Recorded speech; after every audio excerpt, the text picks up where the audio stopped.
Meanwhile, when a multitude of many thousands had gathered together, so much so that they trampled on each other, he began to tell his disciples first of all, "Beware of the yeast of the Pharisees, which is hypocrisy. But there is nothing covered up that will not be revealed, nor hidden that will not be known. Therefore, whatever you have said in the darkness will be heard in the light. What you have spoken in the ear in the inner chambers will be proclaimed on the housetops. I tell you, my friends, don't be afraid of those who kill the body, and after that have no more that they can do. But I will warn you whom you should fear. Fear him who, after he has killed, has power to cast into Gehenna. Yes, I tell you, fear him.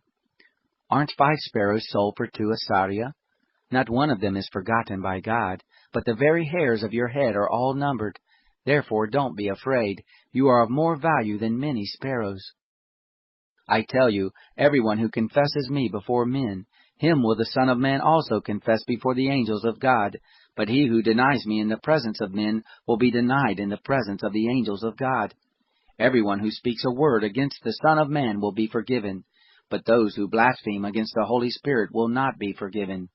When they bring you before the synagogues, the rulers, and the authorities, don't be anxious how or what you will answer, or what you will say.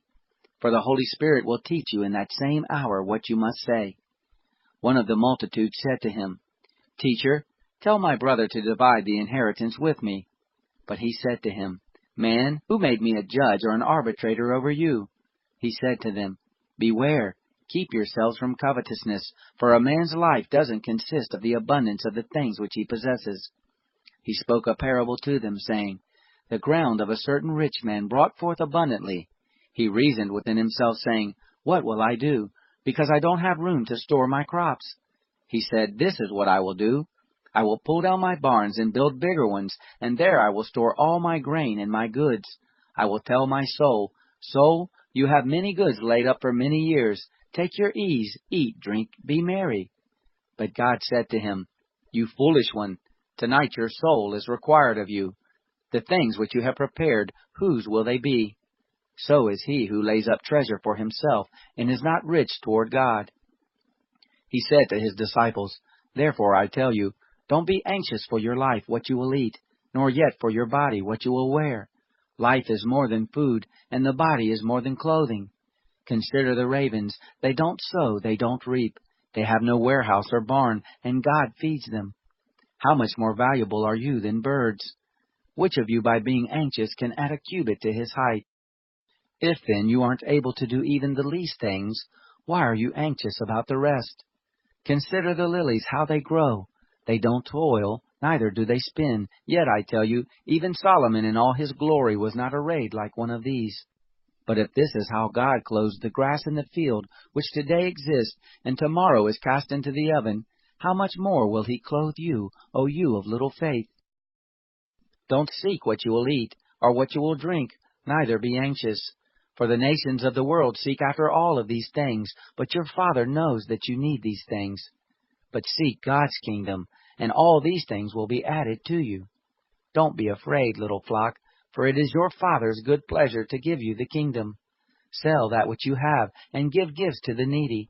Make for yourselves purses which don't grow old, a treasure in the heavens that doesn't fail, where no thief approaches, neither moth destroys.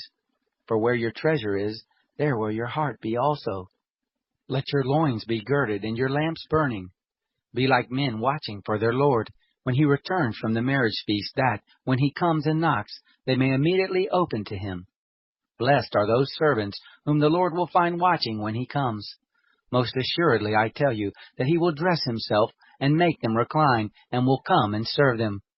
They will be blessed if he comes in the second or third watch and finds them so.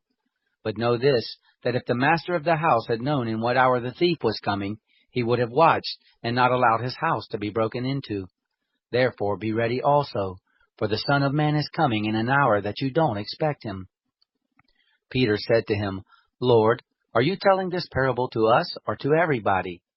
The Lord said, Who then is the faithful and wise steward, whom his Lord will set over his household, to give them their portion of food at the right times? Blessed is that servant, whom his Lord will find doing so when he comes. Truly I tell you, that he will set him over all that he has. But if that servant says in his heart, My lord delays his coming, and begins to beat the men servants and the maid servants, and to eat and drink and to be drunken, then the lord of that servant will come in a day when he isn't expecting him, and in an hour that he doesn't know, and will cut him in two, and place his portion with the unfaithful. That servant, who knew his lord's will and didn't prepare, nor do what he wanted, will be beaten with many stripes. But he who didn't know, and did things worthy of stripes, will be beaten with few stripes. To whoever much is given, of him will much be required, and to whom much was entrusted, of him more will be asked. I came to throw fire on the earth. I wish it were already kindled. But I have a baptism to be baptized with, and how distressed I am until it is accomplished. Do you think that I have come to give peace in the earth? I tell you no, but rather division. From now on there will be 5 in one house divided, 3 against 2, and 2 against 3. They will be divided, father against son, and son against father, mother against daughter, and daughter against her mother, mother-in-law against her daughter-in-law, and daughter-in-law against her mother-in-law. He said to the multitudes also, When you see a cloud rising from the west, immediately you say, A shower is coming, and so it happens. When a south wind blows, you say, There will be a scorching heat, and it happens. You hypocrites! You know how to interpret the appearance of the earth and the sky, but how is it that you don't interpret this time? Why don't you judge for yourselves what is right? For when you are going with your adversary before the magistrate, try diligently on the way to be released from him, lest perhaps he drag you to the judge, and the judge deliver you to the officer, and the officer throw you into prison. I tell you, you will by no means get out of there until you have paid the very last penny.